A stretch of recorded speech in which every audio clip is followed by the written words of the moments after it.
Hello, everyone. Welcome to Patriots 3 Life, Liberty, Pursuit of Happiness. And here's your host, Tim, and with special guest, Authur Gorman, in what I consider the true part of Northern California. And the reason I say that is if you ever drove up and down the I-5, once you get past Williams, there's a lot of nothing in between Sacramento and where Authur is in Shasta County. Authur, you're where, in Redding? I'm in Redding in the Enterprise area. Excellent, excellent. So before we get into the show, I want to send the audience a quick reminder to go ahead and follow Tim Holliday TV to catch the Patriots 3. So that's TIMHOLLIDAY. You can find us on Rumble, YouTube, Facebook, Twitch TV. That's where the video gamer kids hang out. You can also listen later on iHeartRadio, Spotify, and Apple Podcast. So, Authur, a man of many titles. Well, we come here today to talk about some of his experiences, before the 2020, I called it a pandemic. Other people have other names, but he's actually in what I consider a true Northern California, as I explained earlier. So, Authur, tell us what's happening up in Northern California, there in Shasta County. Well, currently I serve on the Shasta County Board of Education. I've been a union rep for the nurses. I'm a nurse at our local acute care hospital. I am on the Shasta County Republican Central Committee. I'm also joined the Shasta County Republican Assembly. And we're part of Moms for Liberty, the national chapter. But locally, we're Shasta County Moms for Liberty as well. We teach a biblical citizenship class. And how we all got involved in this was back in the pandemic or scandemic 2020, the whole world shut down. And before that, we were parents, my wife Katie and I, and we're raising 3 kids, Abby, Eli, and Desiree. And we were involved in youth sports, running tackle football programs. We even had a sports ministry at our church with Upward Sports doing flag football. We just got involved in our local community. I'm a camp nurse as well with Elevate Camps up in Lassen Pines, recruiting nurses to work up there to further the cause of Christ, and just doing missionary work. Then the government shut us down. They shut down our football program. They shut down our churches. They shut down camp. They shut down everything that we were doing to spread the love of Jesus Christ throughout our community. So we appealed to the higher government, and what you're supposed to do, follow the chain of command. We went to our school boards and asked them why our kids had to wear masks and why they had to be locked down, why school wasn't open up. My wife is a teacher, and she was teaching kindergartners on Zoom, which was not working out very well for anybody. And everybody remembers how Zoom classes worked for children. Not good. So we went to the schools, tried to get them open up locally, and we were able to convince many of them to open up. We went to our city councils to see what they could do, and our board of supervisors, because we didn't want our businesses to be shut down or face fines. And soon we realized that not everybody thought like we did, at least the people running for government. In Shasta County, we are 60 to 70% Republican, conservative, 24% Democrat, and about 24% independents. So a lot of people think very conservative up here, and we wanted everything opened up. But the thing was, not everybody was running for local governments, especially the school. So that led us to recruit candidates and run for school boards ourselves. And that's how I got on the Shasta County Board of Education 4 years ago. I'm going to run again this year. Excellent. And then we got Board of Supervisors. We recalled one of our Board of Supervisors. We got 3 Board of Supervisors elected since then. And we got many city council members elected as well in Anderson, Shasta Lake City, and Redding.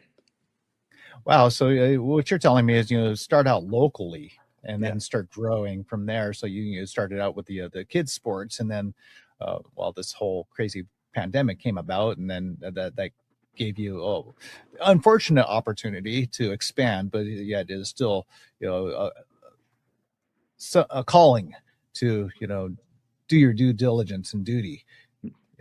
Correct. Yeah. So right now, the project I'm working on is we have 24 school districts in Shasta County, plus my board. Yeah, so that makes 25, and I'm recruiting 2 to 3 candidates per school board so that we'll have a majority on every school board. So it's a big undertaking, but local control is where it's at, and that's where our mentors from the Tea Party, the state of Jefferson, even our friends in New California have been really working with to understand the Constitution, understand the contract that we have with our government, and our ultimately our responsibility. Because if we don't have our responsibility, then we forfeit our freedoms. Yes. And then I also understand there's a great involvement with the Jefferson State movement in your area. Yes. Oh, yeah. We have many people from Mark Barr to Terry Raposa and Win Carpenter, even our friend, they call her Mama Jefferson, up in up in the Burning area, Fall River, Janet Chandler. Many people involved in that. Many people that were involved in the Tea Party as well, and many people involved in New California. So we're all Excellent. trying to take back local control, Yeah. understand jurisdiction authority, and also what our responsibilities are. If it was be great to split the state because California is too large to govern, but Yeah. if you can't do that, then what you need to do is take back local control of your school boards, city councils, and board of supervisors in your own county. Oh, yes, I completely agree with that statement there by taking local control because yeah, again, you got to start the planting the seed in the small area and then expanding from there. Yeah, I've seen that in many levels, and you're giving great example there. And Shasta County's done something wonderful there in the state of California. They got rid of the machines for Oh yeah, voting. yeah, and that's part of that local control because Yes. your local board of supervisors is responsible for the budget. They're the purse, right? Just kind of like assembly, senate, and the president. Everybody has separate jurisdictions and powers. So they were able to cancel the contract with Dominion voting machines. Probably the first people in the country to do so, and we did that because we got a majority of our local conservatives on the board that understood the assignment and how important elections were. And the next thing we did was we wanted to go to hand counting. So the board of supervisors were passed a thing we were going to go to hand counting. Soon thereafter, our election clerk, we didn't know she was a registered Democrat, and she had been in that office for about 25 years, training everybody. And her assistant Joanna ran down to Sacramento, lobbying for making a law to where you can't hand count before it Wow. goes through a machine. You can still hand count after it goes through the machine and count your ballot because Wow. you still have to do a 1% sampling, but you could not hand count it before it went in the machine. So, Wow. Wow. yeah. But so Orange County did follow suit, if I recall correctly. Is that right? Yeah, so I think in Orange County, Huntington Beach, they did pass that voter ID. They have been working to do the same thing. We had to go with a heart machine because we still needed a machine because that was the law here in the state. Yeah. And so we were able to appoint Clint Curtis after that Kathy had stepped down from her elections clerk. And Clint Curtis did amazing work down there. And so now we have a camera on the ballots before they enter the machine and when they come out, so anybody can hand count the ballots. It's a great process. People ask, well, who's done it? And I said, well, anybody can. You can do it on your phone. You can do it on the computer. You can watch the ballots go in, go through the machine, and come out the same way they went in. So he gave everybody the ability to watch it, be open and transparent. And then there's several counties like Orange County, Riverside, Huntington Beach. A bunch of people have had him come down there, show them the process, and they're about to start that on their own too. Wow. Yeah. As a computer technician and someone who's also done books for a business, that sounds like a great amount of redundancy to make sure there's no point of error. Right. So that's a wonderful, wonderful process from what it sounds like. Uh, wow. Thank God for Shasta County for doing such a thing. And, hopefully the rest of California's 56 other counties will follow suit as Redding or Shasta and Orange counties, or Orange is starting to do, but Shasta's already implemented. Wow. So tell us a little bit of your experience with the board. Yeah. So when you get elected to a board, I thought it was going to run like any committee, but of course, all my committees were mom and dads trying to do good with the kids, get them playing football, get them out exercising, do what's right for children. and then running with ministries. Everybody's like-minded, spreading the gospel of Jesus Christ. And then we got into government, and government moves really slow. Yes. One meeting a month. And so I get on there and I'm sitting there with 6 other people. We have a 7-person board. And the first item on the agenda was to make it progressive discipline of staff and students if they didn't use the right proper gender pronouns of a student. Whoa. So up to including firing. And at the time, we had several teachers throughout the state had been let go for not using the gender pronouns. Wow. So in that, I was like, okay, maybe we could be reasonable with these people. I don't know if they're conservative, liberal. They're all on a board in Shasta County, so I'm assuming we're all like-minded again. And I say, well, let's just rewrite this policy because it's not like really usable policy. Let's say I come into the classroom and I say, hey guys, let's get out your pencils. Well, I've just misgendered half the room. I could be progressively written up.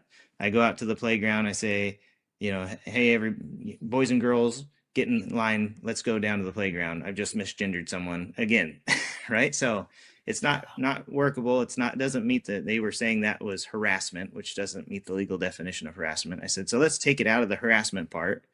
And then we'll just say the teacher or the children can use people's names, and we won't progressively discipline someone. Right. Okay. And so we're like, let's just change the policy so it works because it can function and it can work well. And no, they didn't want to do that. They said it was absolutely harassment. The community came out. They asked 2 retired principals that were on our board from Shasta County if kindergartners should be able to choose their own sex, and both of them said yes. And I'm just looking around. We had an elder from a different church on the board, and he was saying it is harassment to misuse gender pronouns. And I was like, where am I? I'm in this like bizarro world. An elder from a church, 2 retired principals on the board, a socialist on the board. I'm the only conservative out of 7. Wow. And I realized that day, I'm like, well, God, I know why you put me here, because I'm the only one saying the truth, right? We're all God's children, made in his image. God made man and woman, and here we are. So I worked really hard as the only conservative on the board, standing for conservative values. And then we ran 4 more school board candidates, and we took a majority of the board 3 years later. So now we're changing things. So you mean to tell me the 5 and 6-year-olds were old enough to make a decision to decide what gender they are, but they can't properly read or write? Correct. And that's the thing. Like, even more comes out because my wife has a master's in education. She's a kindergarten teacher, and I'm a nurse. And so I take a lot of the information from her. But what we're grinding down the data in California, less than 40% of our kids can read to reading level or beyond 3rd grade. Less than 40% of our kids can do math. Less than, I think, even 40% are proficient in science. Wow. So we can't, we aren't reading very well. We're not doing math very well. We're almost last in the state for educational standard, last in the nation, our state here in California, but we spend the most money. And the results we're getting is we're trying to do the social engineering where kids can choose their own gender, but they can't read, they can't do math, and they're falling behind in science. Wow. Goodness, that's a huge disappointment, California. So in other news, I read, I believe it was last week, that the state of Kansas, in order, their driver's license has to reflect what's on their birth certificate as far as their gender is concerned. That should hold true for everything. Mm-hmm. If you're referring to someone, refer to them as what they were born as. So that's what my strong thoughts and belief, and also faith goes to show and tell me. It's true. I can't argue that. You are what you are and what you're born as. I mean, what was it, Mr. Rogers? He had that little song. Mm-hmm. And so I don't know if I'd be able to put this in the show because that does belong to PBS. So right. I won't be able to. Good old copyright, so they'll get me on that one. But yeah, you guys can look that one up. But yeah, so let's see what else is going on with the board in regards to making things better for the people in general, and we've got to start with the children. Right. That's a So given. currently on our board, we're working to some of the problems that we see that needed to be addressed. We have really high burnout of teachers that are getting into education, spending 5, 6 years in school, getting their bachelor's, getting their credentials, and only spending about 1 to 5 years in the classroom before they're getting burned out. Wow. Not only did the state decrease their standards in education, but decrease their standards for behavior in the classroom. The teachers are starting not to be allowed to say no. So kids are breaking things and, all that kind of stuff. Not being able to keep people back from recess because that hinders their ability to go outside. And so that even punishments for bad behavior are being awarded. They're having these therapy rooms where the kid can go to behavior modification room. The kid goes in there, they give him a sucker, and they send him back to the classroom. So they get rewarded for bad behavior. So teachers are burning out, understandably, and we need to figure out how we can help these teachers directly in the classroom. So back in the day when my wife was going through student teaching back in the early 2000s, they had a mentorship program where, as a teacher, you'd go into the classroom and be mentored. You're there for free because you're doing your schooling. You'd be mentored by a master teacher. The teacher would teach you everything from where you should put your pencil sharpener so that kids don't mess around and do some silly things. All classroom management, how to talk to kids, how to de-escalate situations, and the teacher is really prepared after a year of being in the classroom and being independent and having the master teacher do observation. But what happened was California got rid of that. So now they take teachers, not even teachers, but they take people with a bachelor's degree and give them an emergency credential to teach and throw them directly into the classroom without any proper training, which now you understand why the emergency credential teachers run in and then they run out because they're ill prepared. But also the teachers that went through all the credentialing program don't have that mentorship that they used to have.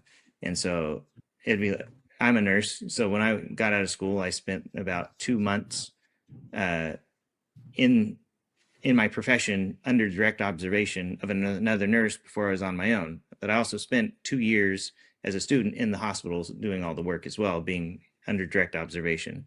So if you took all that out and just threw me in there with some patients after just reading some stuff in a book, it probably wouldn't work out well. But that's what we have in education right now. So we need to get back to it. So we're starting a master's teacher mentorship program in Shasta County so that we could mentor the young teachers that are just starting, the new ones. And we're working with the state because they have had several grant dollars available for this program as well. So we're hoping to prevent the burnout of our credentialed teachers, retain our retired teachers into a mentorship program, and increase the educational values and standards locally. So that's where the local control comes from, because we can't control all of California, but we can help out here in Shasta County. Yeah, so California is the third largest state in landmass, and the population is just outrageous. And portions of California, you're in a more sparse populated area, but Redding, seems to be and 2 hours south of you is more populated, but Right. that's a bit of a drive. If I drive 2 hours, I'm in a different state. I'm in the Midwest here. So, if Right. I drive an hour south, I'm in another state. If I drive it an hour east, I'm in another state. An hour west, yeah, I'm pretty much in the heartland here. But California, you're driving hours and Oh you're yeah. still in the same state. Yeah. It's kind of crazy. But yeah, so the teachers were basically just thrown out to the wolves, is what Mm-hmm. you were saying earlier, and then they suffer from this burnout situation, and just terrible situations and cases. And I can see how someone can easily get burnt out from that. I've actually been put in cases and positions as such, with no proper training or overshadowing or anything to that effect. And it's just like, what do I do? You feel lost. And even sometimes gives you a loss of meaning Right. of why you're there, why you wanted that career. Mm-hmm. Especially as a teacher, I mean, you're there to try to make better for the children, basically. Right. It's a true calling to be a teacher. Your wages aren't very high. Uh, you're not respected in the classroom very much. A lot of people yell at you, whether it's the parents or the administration. The administrators don't give you the tools you need in the classroom. A lot of our teachers are paying for pencils and erasers and classroom materials out of their own pocket. So even though they're making low wages, now they're using their low wages to provide the materials for our children in the classroom. And so that's the biggest thing that our teachers, are complaining about is, from the Shasta County Office of Education, they're not getting the support they need in their classrooms, but they're also not getting the support from their administration. So they, when they go in to ask for pencils, they give them a hard time. When they go and ask for erasers or paper for their children, they give them a hard time, even though, like, for our Shasta County Board of Education, we have a $10 million surplus that they asked us to think big and spend this money on something. It's like, well, let's think big and get these teachers some help directly in the classroom. But every school district also has surpluses of money out there, especially with the leftover COVID dollars if they haven't spent them.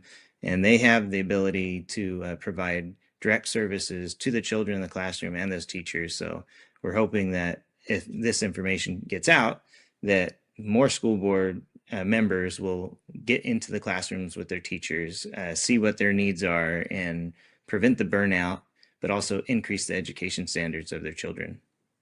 Wow, times have changed so much since we were in school. I was in grade school. It seemed like an endless supply of, paper, pencils, erasers, color pencils for that matter, all the good stuff, color crayons.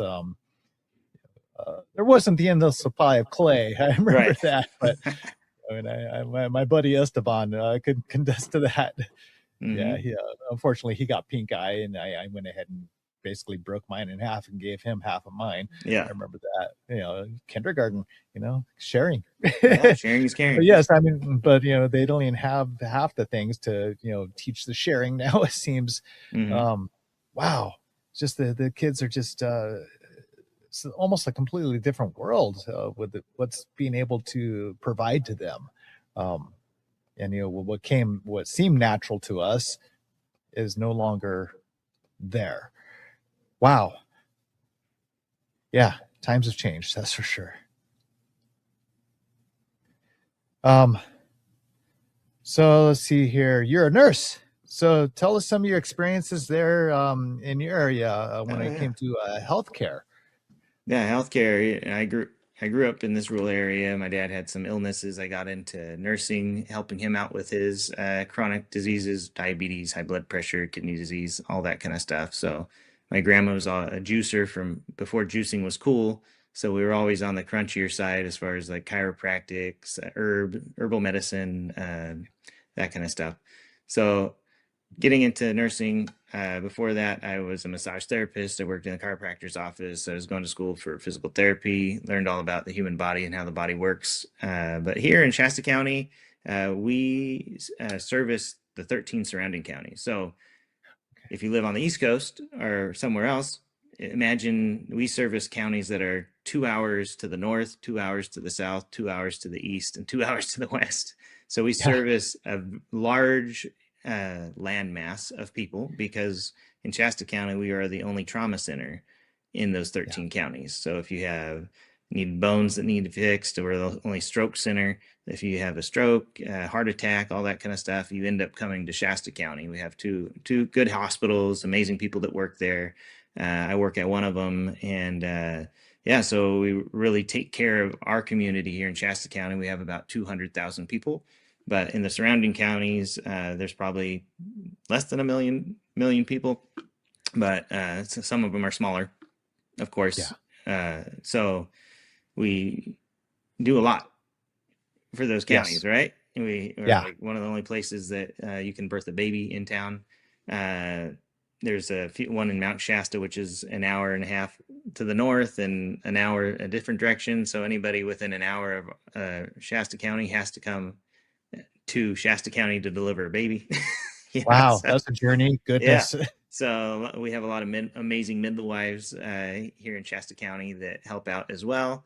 And so healthcare in general was fine until 2020, and most people got their flu shot because we thought the flu shot was good, it couldn't be bad. We never got one growing up, and I got into nursing and got my first flu shot because they said, oh, if you get your flu shot, you don't have to wear this mask. Back in Yeah. 2009, I'm like, oh, that sounds like a good idea. I don't want to wear the mask anyways. Like, Right. but Yeah. and the flu shot, they couldn't be lying to us. But then from 2009 as a nurse, I'm looking at it, and I'm like, half the time, every year I got the flu shot, I got the flu. I thought this thing was Yeah. supposed to prevent me from getting the flu. And then I realized, no, your body still comes in contact with it. And the people that make the flu shot, most of the time, they don't put the right, strain of virus in there. So they Yeah. get it wrong. So most of the time, you're just getting injected with medicine that does no good for you.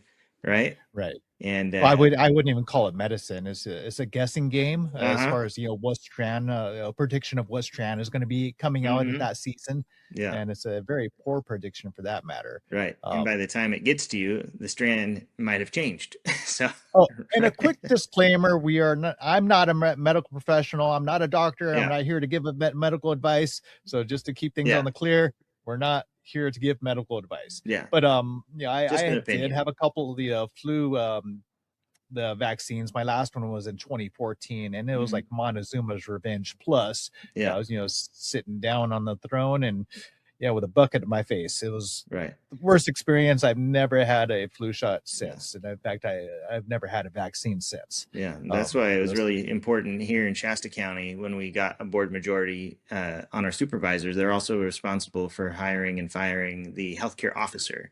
So if everybody remembers during COVID, who shut you down? It was your healthcare officer, right? yes, yes, So the healthcare officer was there. They years before they said everybody needed the flu shot, and we were like, "Oh, can we look at the data that says that we have less hospitalizations and less severe disease with the flu shot because they made all the healthcare workers get the flu shot or wear the mask." So then we looked at it, and the only thing that we saw with data, and it was right on the public health website, was that the vaccine intake increased, so more people got the vaccine, but it didn't show any correlation with people not going to the hospital and not getting the flu.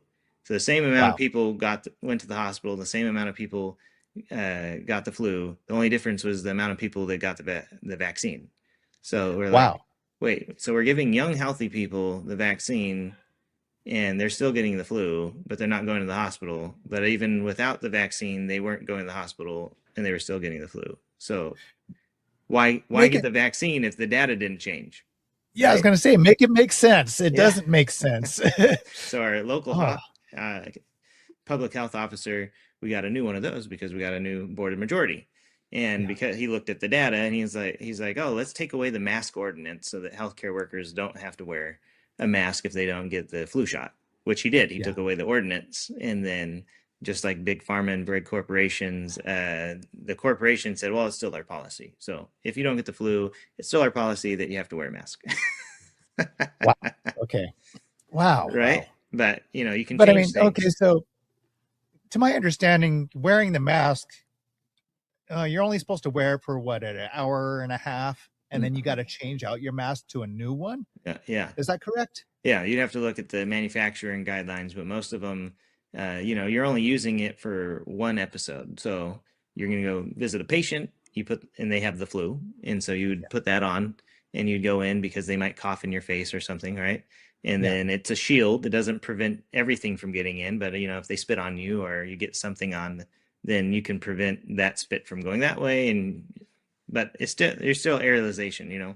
So Yes. it's not 100%, but it is like a safeguard, a splash guard, really. So then when you leave Yes. the patient room, you throw it away because now it's contaminated. But during Right. COVID, they would have you wear that all day. Right. Or if you need to wear a mask for, you didn't get the flu shot, you'd wear that all day. But you're supposed to take it off and on, and throw it away and get a new one. So my understanding, that hour and a half limit is basically you're breathing out bacteria, but you're also breathing that back in when you're, Mm-hmm. using that mask, because it's also treating it like an incubator, Right. um, of sorts. And yeah, people are wearing it all day, and then they're coming up with a type of a bacterial um, Right. infection in Yeah. their bronchial or further down into the lungs. Mm-hmm. Just like the kids movie Shrek, if you remember him. Yeah. the big green ogre. It's Oh always yeah. better out than in. Oh yes. Better out Yes. than in. Like, you don't want, if you're gonna cough, it should go out. If you're sneezing, it Right. should go out. Exactly. You shouldn't Yeah. sneeze in your mask or cough in your mask and then breathe it back in. Your body was meant to exhale that. Yes. Wow. So I don't know if you've ever seen any, and I'm going to ask you, what do you think the how detrimental the masks were for children? Especially pre-kindergarten Oh children. yeah. So Um, there's the stats. psychological, the learning. From the teachers in the classroom. So you develop your language during those times because you're trying to formulate it. And so when you're developing, you're looking at the adults, not only to hear what they're having to say, but reading their lips to see how they move their lips and how they express their mannerisms and that kind of thing. So it doesn't matter what culture you're from, every child looks at their parent and tries to figure out how they're supposed to speak and how they're supposed to develop and all that kind of stuff because of the adults that care for them.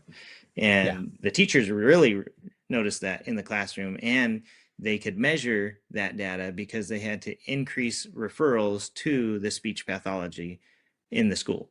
So yeah, don't take my word for it. Go back and see how many referrals that happen from preschool all the way through third and fourth grade increased as the mask wearing increased, because you're supposed to look and see how the person is talking and then mimic what they're doing, because you're just learning, you're just developing. So and that's why, everybody, we all know families that kind of speak the same. You hang out with people, you're probably going to talk just like the people. You're looking at their mannerisms and how they pronounce things. And geographically, doesn't matter what country you're from, everybody does the same thing. So yeah, but if you wanted to pinpoint something, you would look at the amount of referrals to speech pathology in every school, and you can trend that data, and it goes right up. So it was a huge detriment to our children. Wow. But the hygiene Wow. part is another one. So the teachers were then starting to take pictures of the dirty masks that were coming in because no one washed them. And then some of the kids were throwing them on the ground, and some of them were trading them because I want a Spider-Man one, and let me trade you for your Batman one.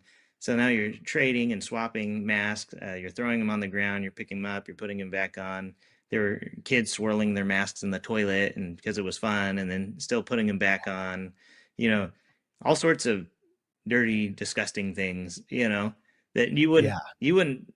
I mean, the only people that I know that do this kind of things are people that smoke cigarettes. The person might smoke a cigarette, drop it on the ground, and pick it up and put it in their mouth. That's the only person, because they're addicted to that nicotine. But we were telling people to put dirty masks on their face and breathe them, breathe through them. Wow. But I mean, the kids doing that, kids are kids. They Yeah. do the most bizarre thing. I don't know, eating mud pies. Come on. Yeah. Oh yeah. Get dirty. Yeah. Live outside in Yeah. the dirt. Exactly. But And but to a don't certain inhale your extent, own it is. air. Yeah. Yeah, to a certain extent, is there is some health benefit to it by building their immunity, but that is not the right way to build an immunity by swashing around a Yeah. mask in a Yeah. toilet. You said, Yeah. whoa, So I that's think there nasty. was and don't take my word for it, but because of all that, there was everything that you would get from cross contamination, right? So if you're sharing your mask with your friend, Yeah, we all know if you share your hat with your friend, you might get lice. So don't do yeah, or a that. comb. Or a Yeah, I comb. remember. Don't share your comb with your friends or Hmm. hats. Because of the possibility of lice and But you know, the, any of that contact dermatitis, impetigo, all the contact diseases, hand, foot, and mouth, all I could, like I yeah, said, the don't take whooping my cough. word for it, but if you trended the data to see how many referrals went to the doctor because of rashes, different things on their Yeah, face, I'm pretty sure you would see that the trend did go up while everybody was wearing masks. yeah, I did see a lot of rashes around kids' faces. The pictures were coming up during that time period. I was just like, whoa, what's this all come? Well, obviously from the masks, but Yeah. wow, I didn't think it was that ineffective, I should say. It was more effective for the bacteria versus the health benefit, Yeah. so to speak. Wow, wow. So let's see here: Board of Education, Healthcare. What else, So Arthur? we're on the Republican Central Committee. We didn't even know that was Yes. a thing. I didn't know there was organized structure. I just thought you vote for the president, and I didn't. I knew there was somewhat of a state party, but like who knows what that kind of stuff is, like what the inner workings are. So some people said, if you're running all these candidates and you're Republican, maybe you should join the Republican Central Committee. And every county has a central committee, and it's an election code, and there's certain election codes that govern the committee, but you have your own bylaws and whatnot. And so we got in there, and really the central committee is supposed to recruit. It doesn't matter if you're Libertarian, Democrat, or Republican. If you're Republican, we recruit Republicans to join the Republican Party, right? Yeah, yeah. Register them, see how we can get them to vote. But we also are responsible for recruiting. So recruiting candidates for every level of government. So most counties, kind of like Placer County, Great County down there, they have been effectively recruiting a person for every position in their county. So they're recruiting 120 to 140 candidates every 2 years. So we networked with them. We networked with Yuba City, Yolo County, Placer, and Nevada County, and a few other ones that were doing amazing work. And they're like, teach us your ways, because we're not doing that in Shasta County, but we'd like to, because if we can take back local control on all of our boards, whether it's the school, water board, fire board, city council, and run good people for every level of government, we can take our government back. So we've been networking with those guys, and we've been there for almost 3 years. We've made positive changes. We've endorsed candidates. We've recruited candidates, all things that had fallen by the wayside.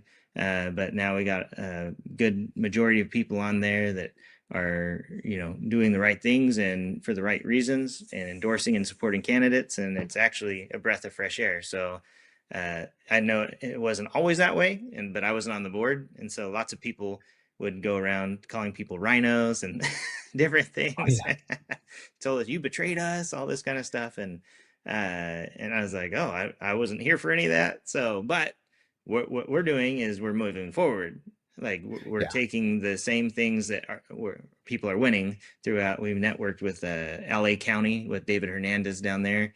And saw how they had taken back even parts of LA and Riverside and Southern California, and they won places that were blue are now red on the map. So a lot of people thought, oh, well, that was the Trump factor. Well, no, it was a lot of Californians understanding the assignment.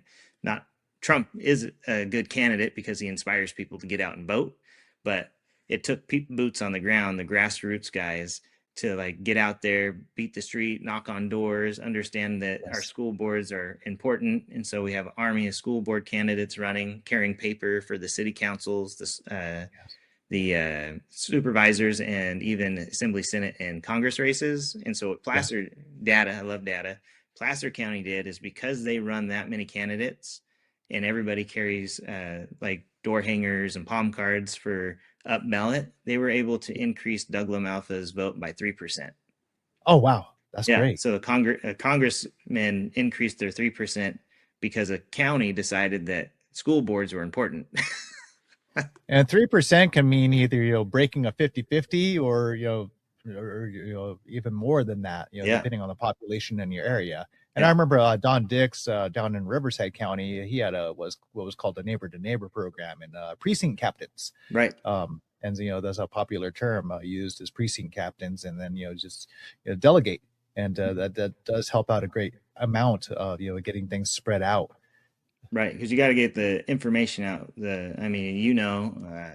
Facebook and social media suppress the message, so they don't. There's certain messages they want. If it causes controversy, they like that. Increase the algorithm, but they don't technically want us conservatives doing things online and spreading the message of like recruiting and whatnot. Because I recruit for all the precinct captains, and I think we have 48 precinct captains right now. But Shasta County spread out, so we call them neighborhood captains, because you can walk your neighborhood, but it's some of our precincts are very large in landmass and small in houses. So, and then how many miles do you have to drive to get to that house on that side of the precinct? So then we're like, let's make it manageable and organized and detailed, and you can be your precinct neighborhood captain. And it's actually worked out very well, because you can hand the precinct flyers and they'll knock on their neighbors' doors, like neighbor to neighbor, and invite them to your house and meet candidates. And it's really, we've been able to move the needle quite a bit with that kind of program. Excellent. Wow. So that's good, getting the word out in slightly a different fashion. I mean, I noticed with the Recall Gavin 2020 movement, every county and even every town in their county had different methods on how to do things.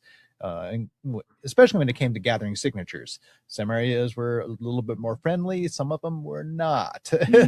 Yeah, Even neighborhoods for that matter. right. It was just quite interesting to see. So yeah, doing the neighborhood captains, and this seems to be a more efficient way of working things. Yeah, and so we've dug deep into the Republican Party. We understand like what we're supposed to do as far as getting organized, detailed, and structured. And then we kind of found that the state party lost its way. So Reagan in California, like California was red. Yeah, In we were winning presidential elections in California. It wasn't just flipping blue. And right. going through the history, you could see that I think what happened was a lot of people got complacent and they stopped doing the work. Yeah, So the work in like purple areas or even blue areas, if you're a Republican, you have to work hard. And what does work hard mean? That means you actually have to get out, walk your neighborhood, knock on doors physically. It's not good enough just to post something on social media or, make a few phone calls. You actually have to walk the streets. It moves the needle 9%. If yes. if the candidate walks, it's 9%. If I walk, I'm not the candidate, it's like 4%. But still, that's Okay. big percentages for a district, Yes. right?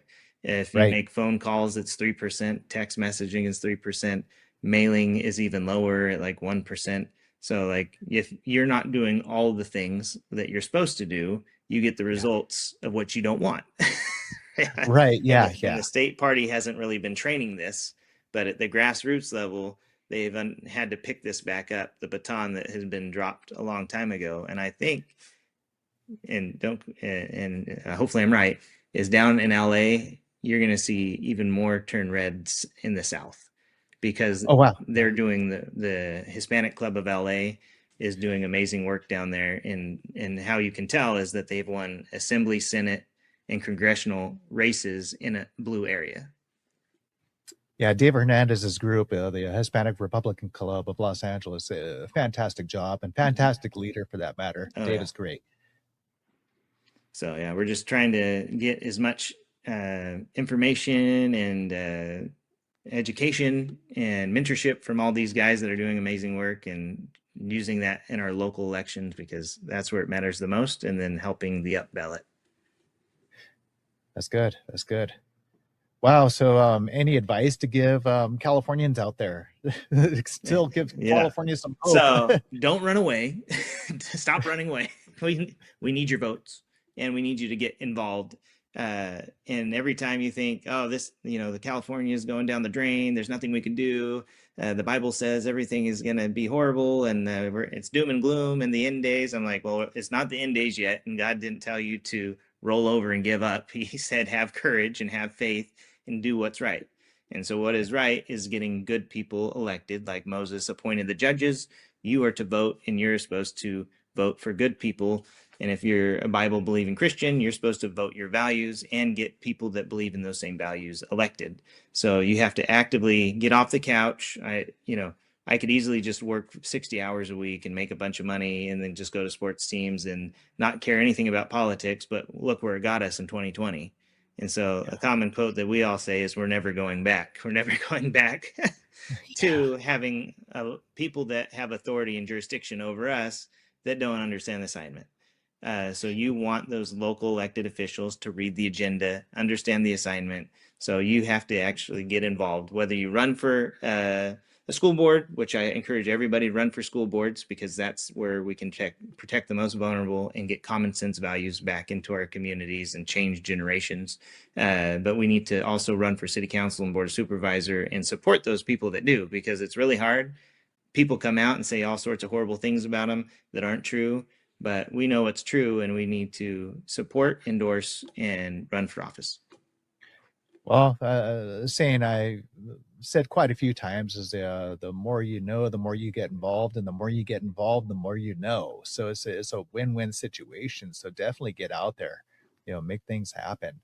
Trying to think if there's anything else. I remember when we get on the phone, Arthur, me Oh and yeah. you, we talk quite a bit Yeah. about a little of everything under the Yeah. sun.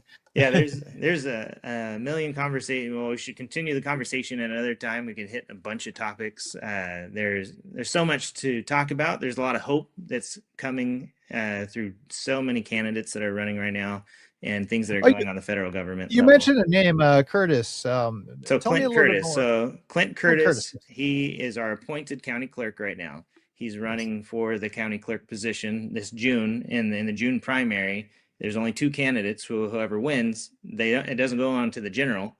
It's over in June. So Yeah. we've joined the Clint Curtis campaign because we realize how important elections are. Because whoever counts the vote, right? So we want someone that gives a fair process. We don't care how people vote. We just want a fair process for that every ballot that enters goes into the machine that you intended it to go into and gets counted how you intended it to be. And we don't want any funny business. So we don't want people coming in and trying to stuff ballots. We don't want people trying to flip ballots. We don't want the state or whoever it is trying to harvest ballots and write your name on it and vote for you. So Clint Curtis is trying to provide an open, transparent, observable election so that we can all have eyes on it and a fair process for everyone. Because in the past, they weren't allowing, because of COVID, weren't allowing people to look at the ballots and help adjudicate them. So he's returning that, and he did this last election. And because of that, the Secretary of State here in California came down pretty hard on Clint Curtis because he's the first Republican to run for that office in over 25 years. And they came and they said there's nothing wrong with this process. He didn't mess up anything. His staff did amazing work. But the previous person that is running against him had admitted to 5 mistakes in the election that they ran. But when the Secretary of State came in, there was over 30 mistakes that they had made. So Clint is actually doing a fabulous job for his first time around. And we're very supportive of voter ID here in our county. We just had a ballot measure called Measure B, and that's our voter ID ballot initiative because we're a charter county, so we're going to add that to our charter. A lot of people came out, especially his opponent, and said that voter ID is a poll tax, and people can't get proper ID to vote as citizens. And they're like, well, all it really says is you're supposed to show your ID. So the state of California a while ago made a law that says you can't show your ID. What? So everybody used to just come because they wanted to say, hey, I'm John Doe, I'm Jane Doe, here's my ID when they voted. Not that you had to, but it was like customary to say, oh, this is who I am and I want my vote to count. Well, then the state came and made a law in California and says you can't ask for their ID. So the poll workers can't ask for it, and it's actually against the law to ask for it. But I mean, California is like one of the easiest places to register to vote. And the reason I say that is you can register to vote when you're there at the DMV. Yes, sir. Now, California also made it legal for non-U.S. citizens to get a license. Mm-hmm. So when you're getting your driver's license, there's that little checkbox that can be easily check, and you're registered to vote. Yeah. And so how make it make sense for me, please? Right. So I don't know, because even in Orange County, a dog voted twice. The dog voted once, and they actually found it. They found that the dog voted, and they said, well, we'd like to take that dog's vote out of the mix. We don't like it in there.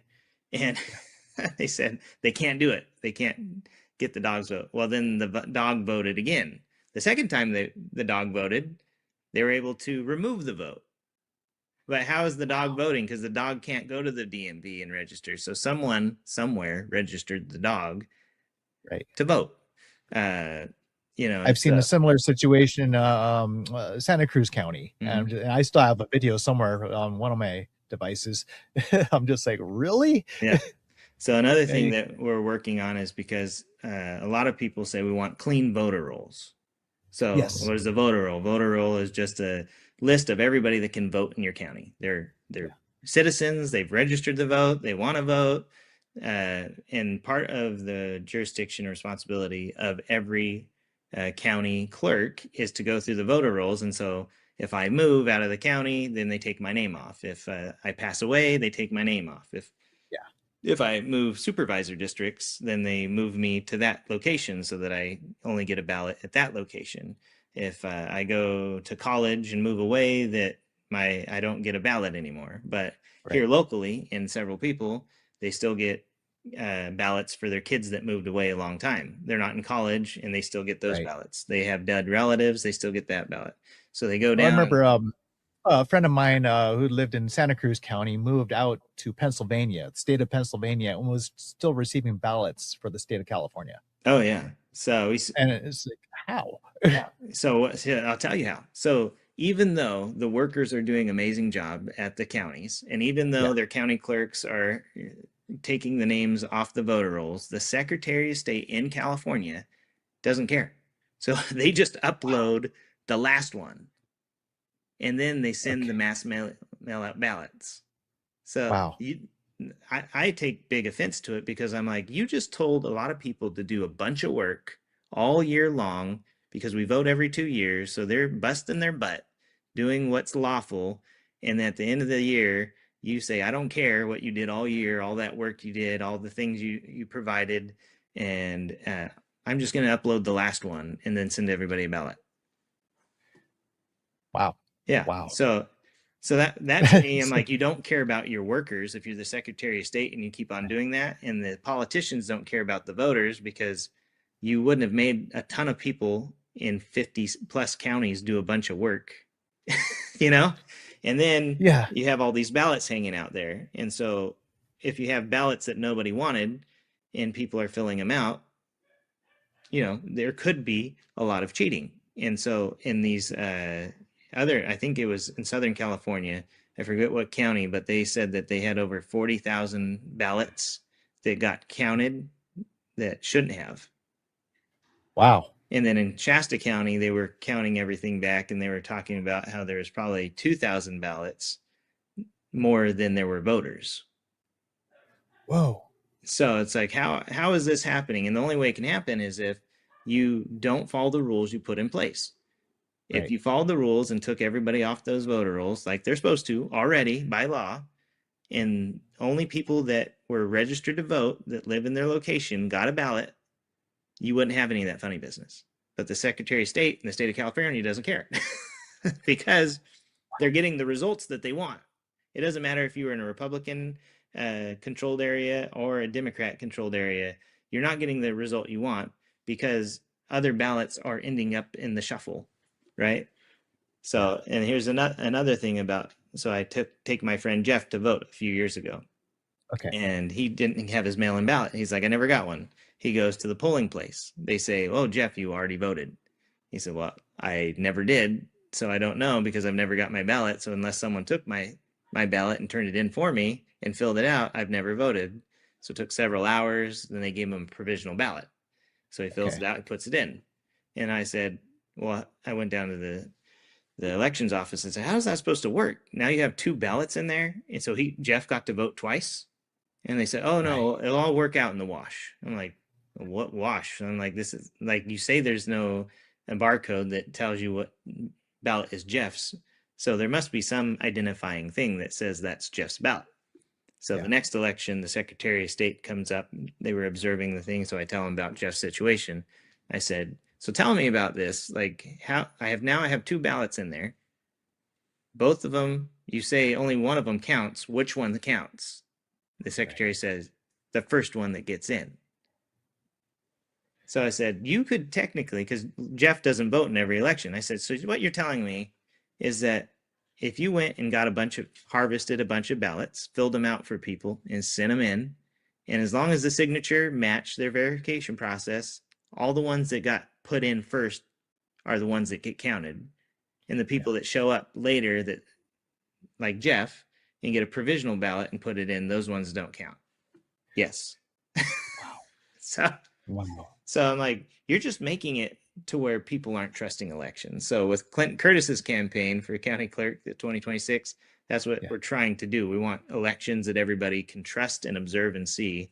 And that's, like I said, that's why we joined Clint Curtis's campaign, because we know how important it is. And if we can show people in Shasta County how we can do elections properly with Clint Curtis's leadership, then we can show the rest of the state how they can do it, and then perhaps the rest of the nation. And everything you explained, shows the importance of voter ID. So Yeah. that way, the situation that happened to your friend Jeff doesn't happen to anybody else. And I'm sure, if it's happened to one person in California, Yeah. out of the how many million of voters, eligible voters are there? 40 million.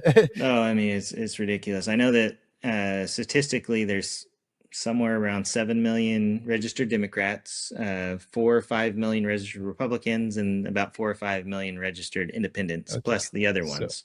my So numbers were off a bit, but the numbers have decreased in California. In fact, they lost 2 congressional seats. What was it, 2-3 years ago? yeah, and not Um, everybody that can vote is registered to vote. So, right, that too. if everybody registered to vote, it'd probably be closer to the 40 million.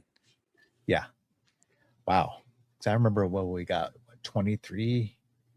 Oh no, 2.3 million signatures to recall Gavin Newsom. Which is, wow. Yeah, this is the world's second largest petition drive, I believe it was, to get rid of a government official. Yeah. And what a powerful movement that was. And this is how I got so many people such as you, Authur. Yeah, just fantastic. So is there any way that if someone wants to reach out to you, do you have a contact info? Yeah, you can find me. You can find me on Facebook. It's how you pronounce it right here on the screen. Authur, Authur Gorman. That's my handle on Facebook, on X, Snapchat, Pinterest, all the different ones. Because my name is so unique, I get to use that as my username. So you can find me, but I'm mostly on Facebook is where you can find me. And then we do have a media company, not mine, but my friend John has Mountaintop Media up in Shasta County. They were the Red, White, and Blueprint, if you remember those folks. Yes. We also host the State of Jefferson, Sovereign Minds, and We the Parents that I'm on with my wife and my good friend Leslie. So you can find us several, but if you want to find me, Authur Gorman is where it's at. And I put my phone number out there for everybody. So even if they want to take it down, you could call me or text me. I'm just 530-356-6429. I put that out there, and surprisingly, I don't get a lot of calls. I do get a lot of other people trying to sell me loans, but I have received a handful your of car's calls. extended warranty. Yeah. So if I get a bunch of calls, then it's working. So right. Yeah. So I'll see if I can get some of the links put in the show description and also into the chat. Okay. And we'll see if we can get some people to contact you, as long as it's not the extended warranty people. Right. And just like a unique name that Authur Gorman has, I also have a unique name too. So be sure to follow on Tim Holliday TV on Facebook, Rumble, YouTube, Twitch TV. For those video gamer kids out there, start getting involved. You could also listen to us on iHeartRadio, Spotify, and Apple Podcasts. So, ladies and gentlemen, until next time, ciao for now. Right. See you guys later.